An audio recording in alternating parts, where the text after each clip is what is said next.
कि जब मैकॉले कहा करता था यह बात कि भारत की न्याय पद्धति का नाश हो जाएगा तो भारतीय समाज टूट जाएगा, ऐसे ही मैकॉले एक बात और कहता था। मैकॉले की लिखी हुई एक चिट्ठी है मेरे पास, उसकी फोटोकॉपी। लंदन में एक लाइब्रेरी है, उसका नाम है इंडिया ऑफिस लाइब्रेरी, वहां से मैंने निकलवाई है।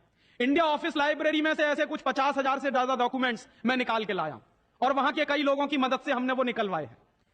तो उनमें एक चिट्ठी है मैकॉले की, वो उसके अपने पिताजी को उसने लिखी है। जब वो यहां ऑफिसर बन के आया है तो मैकॉले क्या लिख रहा है कि भारतीय समाज को अगर बर्बाद करना है तो भारतीय न्याय पद्धति बर्बाद करो। तो वो करने के लिए उसने आईपीसी बना दिया, सीआरपीसी बना दिया, सीपीसी बना दिया और बर्बाद हुई। दूसरी बात वो कहता था कि भारतीय समाज को बर्बाद करना है तो भारतीय शिक्षण पद्धति का नाश करो। तो मैकॉले कहा करता था कि जो भारतीय शिक्षण पद्धति है, वो खुद मानता था इस बात को, यह दुनिया की सबसे ज्यादा विकसित और सबसे अच्छी पद्धति। क्या होता था, यहां गुरुकुल चलते थे, गुरुकुलों में विद्यार्थी पढ़ते थे और विद्यार्थी 20 साल तक, 25 साल तक ब्रह्मचर्य का पालन करते हुए शिक्षा ग्रहण करते थे, संस्कार मिलते थे और वो संस्कार लेकर समाज में जाते थे।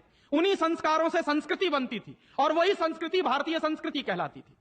ऋषि थे, मुनि थे, बड़े बड़े ज्ञानी थे, महात्मा थे, वो गुरुकुलों को चलाया करते थे और सारे के सारे गुरुकुल जो चला करते थे उनमें वेदों का अध्ययन, पुराणों का अध्ययन, उपनिषदों का अध्ययन, जो भारतीय ज्ञान है, जो भारतीय मनीषा है, उन्हीं सबका अध्ययन संस्कृत के माध्यम से कराया जाता था। मैकॉले ने क्या किया कि गुरुकुलों का नाश अगर करना है तो उसने एक कानून बनाया। क्या कानून बनाया? संस्कृत में जितने विद्यालय इस देश में चलते थे हिंदुस्तान में अंग्रेजों के जमाने में, उन सबको उसने इल्लीगल घोषित किया, गैर कानूनी। और उसने प्रतिबंध लगा दिया कि संस्कृत भाषा के माध्यम से कोई भी गुरुकुल चलेगा उसको अंग्रेजी सरकार मान्यता नहीं देगी। तो मान्यता किसको देगी? अंग्रेजी के माध्यम से जो कॉन्वेंट स्कूल चलेंगे उनको अंग्रेजी सरकार मान्यता देगी। और उसके लिए बाकायदा उसने कानून बनाया। उस कानून का नाम है इंडियन एजुकेशन एक्ट।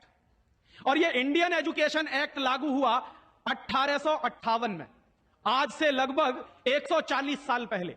तो 140 साल पहले जो कानून लागू हुआ था अंग्रेजों के जमाने में, वही कानून आज भी चल रहा है। उस कानून के आधार पर मैकॉले ने क्या किया? संस्कृत के माध्यम से चलने वाले गुरुकुलों को बर्बाद कर दिया, कानून बना के उनको बंद करा दिया। जो उनमें अध्यापक होते थे, गुरु होते थे, उनको मार पीट कर अंग्रेजी सरकार जेल में बंद करती थी। जो विद्यार्थी अध्ययन के लिए जाते थे उनको रोक दिया जाता था, उनका अध्ययन ना होने पाए उसके लिए समस्याएं खड़ी की जाती थी। और दूसरी तरफ कॉन्वेंट स्कूल चालू कर दिए और उसमें अंग्रेजी के माध्यम से शिक्षण देना शुरू किया। एक दिन उसने अपने बाप को चिट्ठी लिखी और इस चिट्ठी में उसने ये लिखा कि मैंने हिंदुस्तान में एक ऐसी शिक्षण पद्धति पैदा कर दी है जिसमें अगर हिंदुस्तानी विद्यार्थी पढ़ेंगे तो पढ़कर निकलने के बाद वो शरीर से हिंदुस्तानी होंगे, दिमाग से सब अंग्रेज हो जाएंगे। वो देख रहे हैं, अभी देख रहे हैं। तो शरीर से हिंदुस्तानी और दिमाग से अंग्रेज। तो मैकॉले दूसरी बात लिख रहा है उस चिट्ठी में कि जब वो शरीर से हिंदुस्तानी और दिमाग से अंग्रेज हो जाएंगे तो अंग्रेजों के हिसाब से सारे काम करेंगे। और वो विद्यार्थी जब कॉन्वेंट स्कूल में से निकलेंगे तो सबसे ज्यादा गालियां भारतीय संस्कृति को देंगे, सबसे ज्यादा गालियां अपने मां बाप को देंगे। कैसे? मॉम और डैड कह के। डैड माने होता है मरा हुआ और मम्मी माने होता है शव। इजिप्ट में आप जाइए, मिस्र एक देश है, वहां पे मम्मीज कहा जाता है किसको? मरे हुए आदमी के शव को। तो हमारी मां हो गई मम्मी, मम्मी, और पिताजी हो गए डैड। आया कहां से ये? मैकॉले ने डाल दिया हमारे दिमाग में। और मैं ये कहता हूं कि मैकॉले तो मर गया, उसका बाप भी मर गया, सब मर गए, भगवान उनकी आत्मा को शांति दे, लेकिन उसकी जो आत्मा है वो हम सब में प्रवेश कर गई है। और कैसे प्रवेश कर गई है? मैं आपको यह इतिहास की सच्चाई बता रहा हूं कि जिस जमाने में मैकॉले ने इस देश में सबसे पहला कॉन्वेंट स्कूल खोला था कलकत्ता में, वो कॉन्वेंट स्कूल चला नहीं, बंद हो गया। क्यों बंद हो गया? क्योंकि कोई भी भारतीय मां बाप अपने बच्चे को कॉन्वेंट में पढ़ाने को नहीं भेजता था। अंग्रेजों के जमाने की बात बता रहा हूं। अंग्रेज अपनी पूरी ताकत लगाकर भी इस देश में कॉन्वेंट स्कूल चला नहीं पाए, लेकिन अंग्रेजों के जाने के बाद गांव गांव में, गली गली में कॉन्वेंट स्कूल चल रहे हैं। और ऐसे मम्मी डैडी पैदा हुए हैं इस देश में जो बच्चे का जन्म लेने के पहले रजिस्ट्रेशन करवाए आते हैं कॉन्वेंट स्कूलों। कहते हैं कि अगर रजिस्ट्रेशन नहीं कराया तो एडमिशन नहीं मिलेगा। तो कॉन्वेंट स्कूल में पढ़ाना बहुत जरूरी है बच्चे को। और मैं अक्सर पूछता हूं कि काहे को पढ़ाते हैं कॉन्वेंट स्कूल में, तो कहते हैं राजीव भाई जब हमारा बच्चा कॉन्वेंट में पढ़ेगा तो बहुत स्मार्ट बन जाएगा। तो मैं पलट के पूछता हूं कि जरा बताइए स्मार्टनेस क्या होती है। तो अक्सर मां बाप मुझे जवाब देते हैं जो दिल्ली बंबई में रहते हैं कि हम बच्चे को कॉन्वेंट में इसलिए पढ़ने को भेजते हैं कि जब वो कॉन्वेंट में पढ़ेगा तो टाई लगाएगा, मोजे जूते पहनेगा, बढ़िया सूट है। तो अंग्रेजों के देश में टाई इसलिए लगाई जाती है कि वहां ठंडी बहुत पड़ती है, सर्दी बहुत पड़ती है और एक साल में 6 महीने भयंकर बर्फ पड़ती है। कभी कभी तो यह हालत होती है कि 6-7 महीने सूर्य भगवान के दर्शन नहीं होते। और वहां की जलवायु ऐसी है कि आज अगर सूर्य निकला तो जरूरी नहीं है कि कल भी निकलेगा, परसों भी निकलेगा, नरसों भी निकलेगा। भारत में ऐसा नहीं है, आज अगर निकला है तो कल भी निकलेगा, परसों भी निकलेगा, 3 महीने बाद भी निकलेगा, 1 साल बाद भी निकलेगा, ऐसे ही निकलेगा। इंग्लैंड के लोग ये गारंटी से नहीं कह सकते। तो वहां ठंडी बहुत पड़ती है, सर्दी बहुत पड़ती है। और जिन देशों में सर्दी बहुत पड़ती है, ठंडी बहुत पड़ती है, वहां के लोगों को अक्सर जुकाम बहुत होता है, नाक चलती है। तो जब नाक चलती है तो उस नाक को पोंछने के लिए बार बार जेब से रूमाल निकालना पड़ता। तो उन्होंने क्या किया कि एक रूमाल गले में लटका लो जो नाक पोंछने के काम आएगा। और टाई का माने क्या होता है, अंग्रेजी का शब्द है TIE। टाई का माने होता है गले के चारों तरफ लटकाया गया कोई कपड़ा। किस काम आता है वहां पर, नाक पोंछने के। क्यों करते हैं? क्योंकि ठंडी बहुत पड़ती है, सर्दी बहुत पड़ती है। हमारे देश में तो 1 साल में 9 महीने गर्मी पड़ती है और यहां गुजरात में तो 12 महीने गर्मी पड़ती है। मैं तो यूपी का रहने वाला हूं, वहां थोड़ी बहुत ठंडी जरूर पड़ती है, यहां तो बिल्कुल नहीं पड़ती। तो वहां तो इसलिए टाई लगाते हैं कि उनको जरूरत है उसकी। हम हमारे बच्चों को क्यों लटका रहे हैं अपने गले में टाई? मर गए अंग्रेज और चला गया मैकॉले, लेकिन उसकी आत्मा का वास हम सब में हो गया। जिसको देखो वो कॉन्वेंट स्कूल में घुसा रहा है अपने बच्चों को, जिसको देखो वो अंग्रेजियत की तरफ ले जा रहा है। बड़े शर्म की बात है, शर्म की बात है, सावधान होना चाहिए। एक बार बंबई में मैंने एक जगह व्याख्यान में पूछा, पढ़े लिखे कुछ लोग बैठे थे, कि आप अपने बच्चों को कॉन्वेंट में क्यों भेजते हैं? आपको मालूम है कॉन्वेंट का मतलब क्या होता है? यूरोप के देशों में कॉन्वेंट का मतलब क्या होता है? यूरोप में हजारों साल एक परंपरा रही है जो हमारे यहां कोई सोच भी नहीं सकता उसके बारे में। यूरोप की परंपरा क्या रही है हजारों साल? वहां बच्चे लावारिस छोड़े जाते हैं। आज भी यूरोप के देशों में, अमेरिका में आधे से ज्यादा बच्चे लावारिस तरीके से बड़े होते हैं।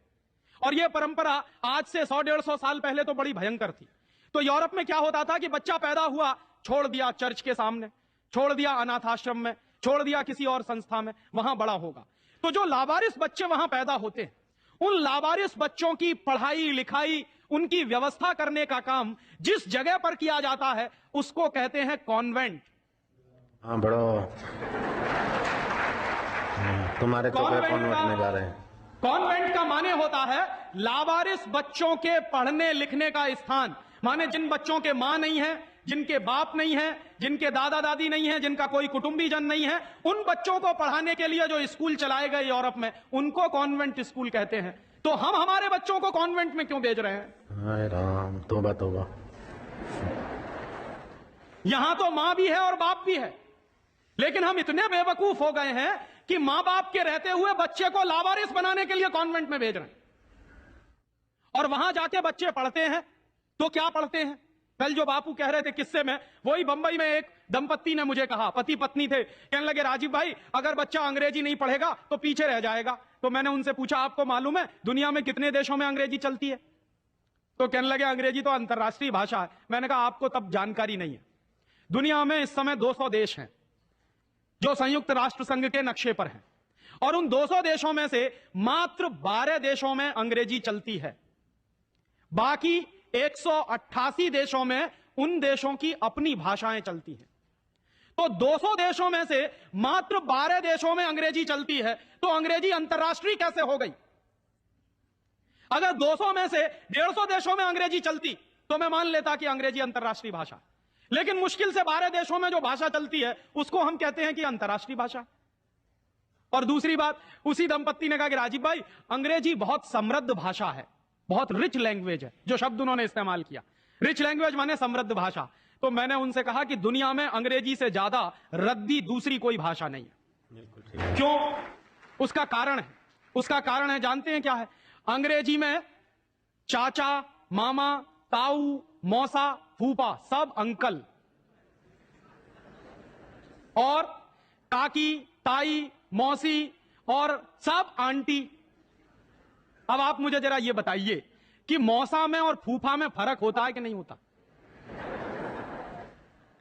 क्या आप फूफा को मामा बना सकते हैं? या यह बताइए कि मौसी में और काकी में फर्क होता है कि नहीं होता? क्या मौसी काकी हो सकती है? दुनिया की जिस भाषा में रिश्तों को कहने के शब्द ना हो, वो सबसे रद्दी भाषा है। बिल्कुल ठीक।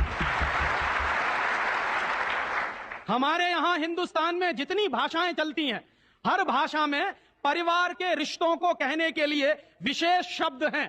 वहां नहीं है। वहां क्या है? सब इन लॉज हैं, चाहे वो लड़की वाले हों चाहे लड़के वाले हों। पता ही नहीं चलता कि ये लड़के वाले इन लॉज हैं कि लड़की वाले इन लॉज।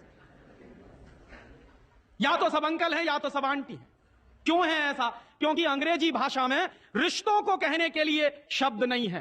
कारण क्या है? अंग्रेजी भाषा में शब्दों की बहुत कमी है। और अंग्रेजी भाषा में शब्दों की कितनी कमी है? अगर मूल रूप से देखा जाए तो अंग्रेजी भाषा में मात्र 2600 शब्द हैं कुल मिला के। और दुनिया की तमाम भाषाओं से जो उधार लिया है अंग्रेजों ने, फ्रेंच भाषा में से लिए हैं, जर्मन में से लिए हैं, इटालियन में से लिए हैं, लैटिन में से लिए हैं, तो तमाम भाषाओं से जो उधार लिए हुए शब्द हैं वो मिला दिए जाएं तो कुल मिला के बैठते हैं 12,000। अंग्रेजी के मूल शब्द हैं 2600 और बाकी के शब्दों को मिला दें तो कुल बैठते हैं 12,000। अब आप हिसाब लगाइए, अंग्रेजी में कुल मिला के 12,000 शब्द हैं। गुजराती में आपको मालूम है कितने शब्द हैं? गुजराती भाषा में 40,000 से ज्यादा शब्द हैं। अब आप मुझे यह बताइए कि अंग्रेजी बड़ी हुई कि गुजराती? तो काहे को नहीं पढ़ाते अपने बच्चों को गुजराती में? और एक दूसरा उदाहरण दूं कि अंग्रेजी में कुल मिला के 12,000 शब्द हैं और मराठी भाषा है हमारे देश की, उसमें इस समय 48,000 शब्द हैं। अंग्रेजी से 4 गुनी बड़ी है मराठी। और हिंदी का हिसाब लगाऊं तो अंग्रेजी में इस समय 12,000 शब्द हैं, हिंदी में इस समय करीब 72,000 शब्द हैं। और हिंदी से एक कदम आगे चलिए, संस्कृत। तो अंग्रेजी में कुल मिला के 12,000 शब्द हैं, संस्कृत में कुल मिला के 1.5 लाख शब्द हैं। और संस्कृत से एक सीढ़ी और ऊपर चढ़िए, प्राकृत, जिसको हम सब भूल गए। प्राकृत को अगर ध्यान में रखें तो प्राकृत में 2.5 से 3 लाख शब्द हैं। दुनिया की सबसे बड़ी भाषा हमारे पास है, लेकिन हम बेवकूफों को मालूम नहीं है कि हमारे पास क्या है। हम पढ़े लिखे इडियट हैं, अंग्रेजी में कहें तो भाग रहे हैं एक ऐसी भाषा के पीछे जिसमें मात्र 12,000 शब्द हैं और अपनी भाषाएं छोड़ते चले जा रहे हैं। और यह जो भाषा की गुलामी होती है यह बहुत खतरनाक होती है। जो आदमी अपनी भाषा बदल सकता है वो किसी दिन अपनी मां भी बदल सकता। और यह मैं बहुत गंभीर बात कह रहा हूं। आपको कुछ दिन के बाद इस देश में कॉन्वेंट्स में से पढ़कर निकले हुए बच्चे ये कहते मिलेंगे कि वो कहते हैं ना, कॉन्वेंट के बच्चे, उनको तो हर चीज इंपोर्टेड चाहिए।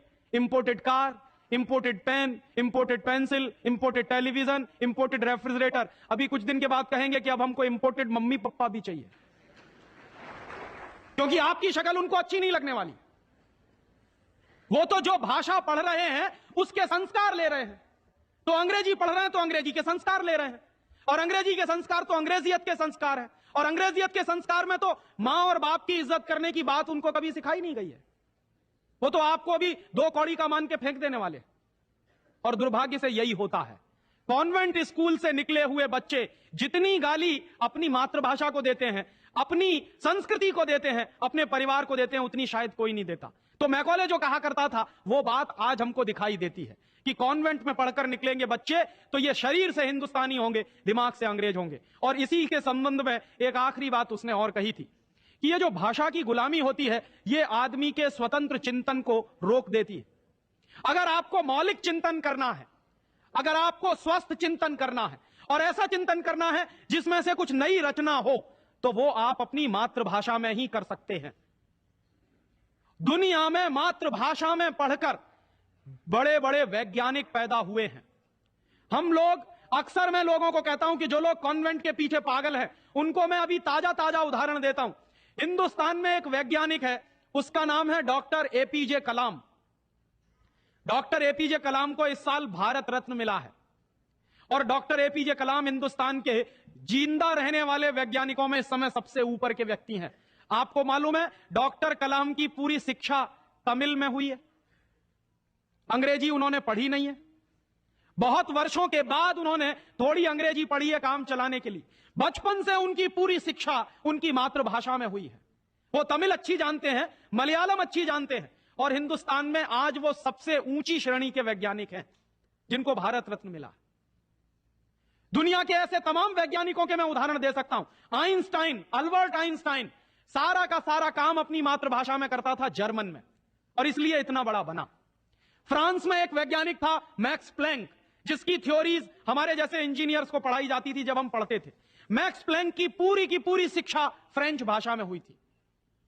तो हम लोग जो अपने मन में गलतफहमी पाल कर बैठे हैं कि हमारे बच्चे अगर अंग्रेजी में नहीं पढ़ेंगे तो उनका विकास नहीं होगा, मैं आपको इसके उल्टी बात कह रहा हूं कि अगर आपके बच्चे अंग्रेजी में पढ़े तब उनका विकास नहीं होने वाला, वो गधे बन जाएंगे, विनाश होगा। हम लोग क्या कर रहे हैं, अपने बच्चों को कॉन्वेंट में भेज भेज कर गधा बना रहे हैं।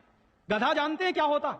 गधे के ऊपर बोझा लादते चले जाइए, लादते चले जाइए, लादते चले जाइए, बेचारा चुपचाप चलता चला जाता है, चलता चला जाता है। आजकल बच्चों के कंधे पर जो बस्ते हमने लाद दिए हैं, जरा उनका वजन तो कर लीजिए। जो बच्चे का वजन है उससे ज्यादा बस्ते का वजन है।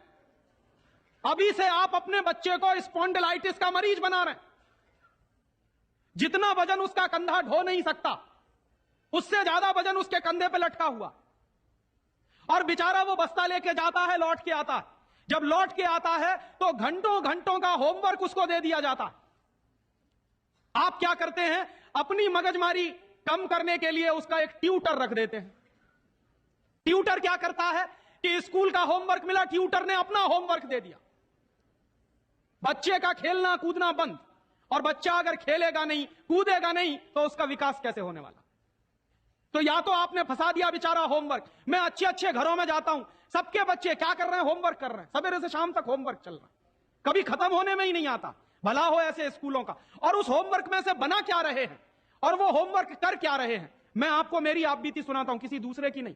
मैं भी बचपन में अंग्रेजी में मैं पढ़ा, और मैं सबसे ज्यादा गालियां मेरे मां बाप को देता हूं। इसके लिए मेरे पिताजी ने, वो एक बड़े ऑफिसर हैं, ये करने के लिए कि बेटा अंग्रेजी में पढ़ना चाहिए तो बड़ा बनेगा, तो मुझको भी पढ़ा दिया। अब अंग्रेजी माध्यम की जो पढ़ाई है, अंग्रेजियत की जो पढ़ाई है, वो क्या है? मैं आपको एक सॉलिड एग्जांपल दूं। मुझको गणित पढ़ाया जाता था। गणित में क्या पढ़ाते थे, एक फॉर्मूला था जो मुझको रटवाते थे क्लास 9th में जब मैं पढ़ता था। क्या फॉर्मूला था? x + y whole square is equal to x² + 2xy + y², x - y whole square is equal to x² - 2xy + y²। और अक्सर इसमें गड़बड़ी होती थी, प्लस का माइनस होता था, माइनस का प्लस होता था। तो क्या होता था, मेरी पिटाई होती थी, क्लास में पिटाई होती थी। और मेरे जो अध्यापक थे तो मुझको खूब चिढ़ाते थे और मुझको खूब उल्टा सीधा कहते थे। एक दिन मैंने ये तय किया कि सब छोड़ छाड़ के ये 2 फॉर्मूले रटूंगा। तो रटने के लिए मैं बैठ गया, सब काम एक बाजू में। अब ये x + y और x - y में मैं घुस गया। लिख लिख के मैंने किलो किलो कॉपियां बर्बाद कर दी, किलो किलो कागज बर्बाद कर दिया, पता नहीं कितने बॉल पेन बर्बाद हुए होंगे। और 3-4 महीने की उस भयंकर मेहनत के बाद मुझको कुछ फॉर्मूले याद हो गए। अब वो फॉर्मूले मैं सीख के आया। दुर्भाग्य से मैं बताऊं कि 3-4 महीने के सैकड़ों घंटे बर्बाद करके, अपना खून सुखा के, मार खा के, बेइज्जती बर्दाश्त करके मैंने जो फॉर्मूले पढ़े, वो मेरे जीवन में आज तक कभी काम में नहीं आए। और दूसरे बाजू में मेरी मां ने, जो बहुत पढ़ी लिखी नहीं है, मुझको एक फॉर्मूला सिखाया। क्या सिखाया? एक पहाड़ा सिखाया। आधा, सवाया, 1.5 गुना, 2.5 गुना, 3 गुना, 3.5 गुना, ये मुझे सिखाया। और वो मेरे जीवन में रोज काम आता है। लेकिन कहा क्या जाता है कि मेरी मां तो पढ़ी लिखी नहीं है, पीएचडी नहीं किया उसने। तो जो बिना पीएचडी होल्डर है, जिसने कुछ पढ़ा लिखा नहीं है, आज की भाषा में, उसने मुझे ऐसी चीज सिखाई जो जीवन में रोज काम आती है। और जो बड़े बड़े पीएचडी होल्डर प्रोफेसर्स ने मुझे सिखाया, वो जीवन में कभी काम नहीं आया। और आप अपने बच्चों को यही पढ़ा रहे हैं। कॉन्वेंट स्कूल के जितने क्यूरिकुलम हैं और उसमें बच्चे जो कुछ पढ़ रहे हैं, उसमें से 95% बेकार जाने वाला है। उस 95% का उनके जीवन में कभी कोई इस्तेमाल होने वाला नहीं। ये आप कहिए तो मैं जहां कहिए वहां लिख कर दे दूं, क्योंकि मैं भुगत चुका हूं इस बात को। और वो जो 95% आप पढ़ा रहे हैं, आपके बच्चे के अगर काम नहीं आने वाला है, तो उसके लिए आप लाखों रुपए बर्बाद कर रहे हैं, करोड़ों घंटे बर्बाद कर रहे हैं। उस बच्चे का मन मस्तिष्क आपने दबा दिया है होमवर्क के नीचे, झूठी शान और प्रतिष्ठा में। आप अपने बच्चों को गधा नहीं बना रहे हैं तो क्या बना रहे हैं?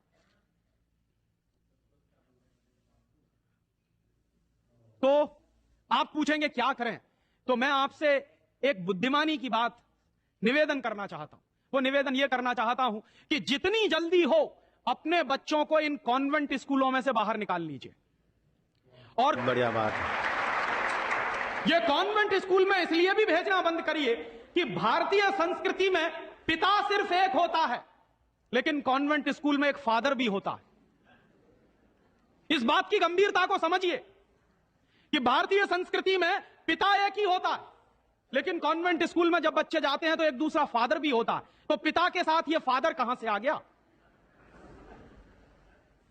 और अगर पिता के साथ फादर आ गया तो पता नहीं क्या क्या आ जाएगा आपके घर में। हां, यह मैं चेतावनी के रूप में कह रहा हूं आपसे। यह सिर्फ इशारे से समझ लीजिए कि अगर बच्चे की पढ़ाई के साथ पिता के साथ फादर आया है तो और बहुत कुछ चला आएगा आपके बच्चे के संस्कार में। और कहीं ऐसा ना हो जाए कि आपके देखते देखते आपका बच्चा क्रिश्चियन ना बन जाए, ईसाई ना बन जाए।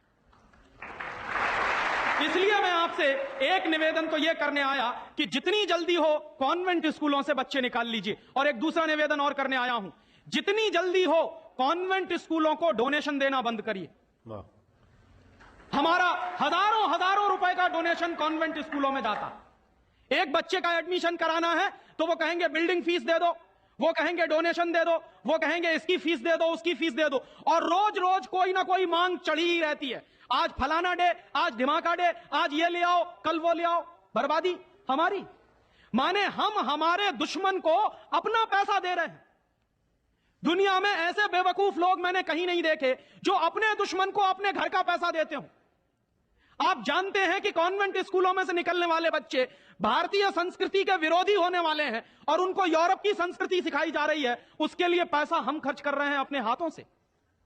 तो भगवान के लिए, भारतीय संस्कृति को बचाने के लिए अपने बच्चों को कॉन्वेंट में से बाहर निकालिए और अपने बच्चों के नाम पर ये उनको जो डोनेशन दे रहे हैं आप कॉन्वेंट स्कूलों को, वो बंद करिए। और मैं आपको पूरे विश्वास से ये कहना चाहता हूं कि आपके बच्चे अगर मातृभाषा में पढ़ेंगे तो सबसे ज्यादा विद्वान बनने की क्षमता है उनमें। और ये क्यों है? दुनिया के सारे मनोवैज्ञानिक एक ही बात पर अब पहुंचे हैं, जो बात हमारे लोग बहुत पहले से कह गए। अभी यूरोप के लोग आज उस निष्कर्ष पे पहुंचे। क्या कहते हैं? बच्चा अगर मातृभाषा में पढ़ता है तो उसको जो सुविधाएं मिलती हैं, जो फायदा होता है, वो दूसरी भाषा में नहीं मिलती। जैसे उदाहरण के लिए मैं आपको बताऊं और आप इसको प्रयोग के रूप में करिए। आपकी मातृभाषा अगर गुजराती है और आप अपने बच्चे को गुजराती में पढ़ाइए, तो कोई सवाल आप उसको दीजिए गुजराती में याद करने के लिए, जितनी जल्दी वो याद कर लेगा उस सवाल को, अगर वही सवाल आप अंग्रेजी में दीजिए उसको, तो कम से कम 6 गुना समय लगेगा उसको। अगर वो 1 घंटे में गुजराती में कोई चीज याद करेगा तो 6 घंटे लगेंगे उसको अंग्रेजी में याद करने के लिए। और अंग्रेजी में भी उसको याद नहीं होगा, वो रटेगा पोपट की तरह से। जैसे पोपट होता है ना, रट लेता है, वैसे ही रटेगा। और रटने के बाद क्या करेगा? इम्तिहान में लिख कर आएगा। इम्तिहान में लिख कर आया, उसके 2 दिन बाद पूछिए कि तुमने परसों क्या लिखा है, उसको कुछ याद नहीं। ऐसे ज्ञान का करेगा क्या वो? जो ज्ञान उसको 2 दिन भी याद न रहे, जो जानकारी उसको 2 दिन भी याद नहीं रहने वाली, उस जानकारी का वो अपने जीवन में करने वाला क्या है? और इसके दूसरी तरफ आप ये करके देख लीजिए, छोटी छोटी कहानी, छोटे छोटे किस्से, छोटी छोटी कथाओं के माध्यम से, मातृभाषा के माध्यम से आप उसको कोई बात सिखा दीजिए, वर्षों वर्षों जिंदगी भर उसको वो बात याद रहेगी। मुझे भी याद है, मेरी दादी मां ने कहानी के माध्यम से जो संस्कार मुझ में दिए हैं वो अभी भी मुझे याद है। लेकिन मेरे स्कूल में जो संस्कार मुझे दिए गए वो मैं भूल चुका हूं, क्योंकि विदेशी भाषा में मैंने लिए। तो ये खराब होता है। और एक इसी के साथ एक आखिरी निवेदन कि अंग्रेजों ने जिस तरह से बर्बाद किया है भारतीय समाज को, कम से कम अब अगर हमको ये चेतना आती है तो इसको हम बचाएं। मुझे लगता है कि सबसे बड़ा काम और सबसे पहला काम कॉन्वेंट स्कूलों के बंद कराने का, और वो हम सब मिलकर ही कर सकते हैं, अकेला कोई नहीं करेगा। अगर हम सब कॉन्वेंट स्कूलों का बहिष्कार करने का संकल्प ले लें तो फिर से नए गुरुकुल खड़े हो सकते हैं। जो दान आप कॉन्वेंट स्कूलों को देते हैं, वो दान अगर गुरुकुलों को मिलना शुरू हो जाए तो गुरुकुल चलने भी शुरू हो जाएंगे, उनको प्रतिष्ठा भी मिल जाएगी, उनको सम्मान भी मिल जाएगा। अगर हमारी गलती से बर्बादी आई है तो वो गलती आज हम सुधार लें। और ऐसे ही एक दूसरी आखिरी बात कि अंग्रेजियत हमारे मन में बहुत गहरे घुस गई है, और ये अंग्रेजियत जो होती है बहुत खराब होती है। कई बार मैं कहता हूं कि अंग्रेजी भाषा से ज्यादा खतरनाक है अंग्रेजियत।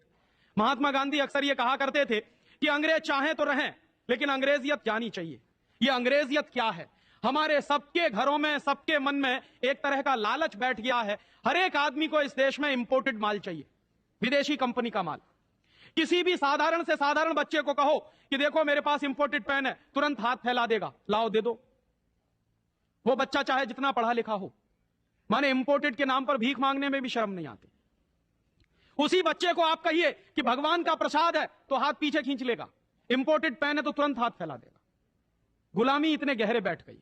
और ये जो इंपोर्टेड माल की गुलामी होती है, इसी गुलामी ने हमारे देश को बर्बाद किया है। अंग्रेजों के जमाने में इस देश में अंग्रेजों का माल बिकता था इसलिए कि अंग्रेजों की गुलामी चलती थी, इसलिए क्योंकि अंग्रेजों की कंपनियां यहां चलती थी। दुर्भाग्य से आज वही फिर हो गया है। गांव गांव में परदेशी कंपनियां घुस गई हैं, परदेशी कंपनियों का माल घुस गया है। हम सबके घरों में परदेशी कंपनियों का माल आता है। सवेरे से लेके